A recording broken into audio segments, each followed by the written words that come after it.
বৰ্তমান মোৰ হাতত আছে ৰুট সেফ ৰুট।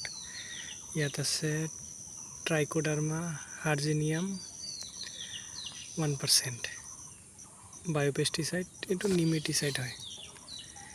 এইটো আমাৰ খেতিৰ কাৰণে আনিছোঁ কুন্দুলিত কিছুমান বেমাৰ লাগে, ফুলা বেমাৰ আৰু বহুতো ধৰণৰ।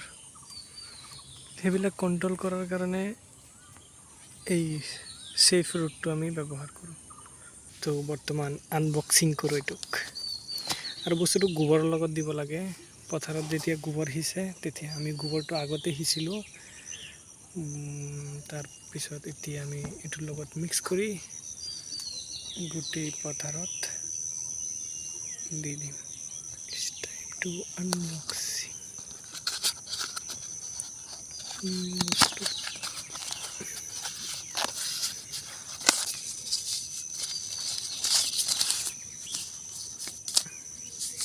এইটো দিছে আৰু ইয়াত এটা চাবোনো দিলে। ৱাও, মাল্টিপ্লেক্সৰ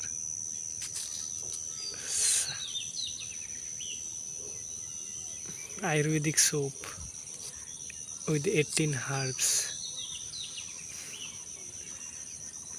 ভালেই আছে বস্তুটো।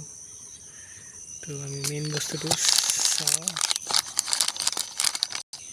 তো আমাৰ মেইন বস্তুটো হৈছে এইটো বস্তুটো কিন্তু দাম বহুত। মই কিনি আনিছোঁ 300 টকা দি। তো বৰ্তমান বস্তুটো মই এইটো গোবৰৰ লগত মিক্স কৰি গোটেই পথাৰত ছটিয়াই দিওঁ। বস্তুটো ভাবিছোঁ বগা ভাবিছোঁ, কিন্তু বস্তুটো ৰঙা ওলাল। ঠিকে আছে।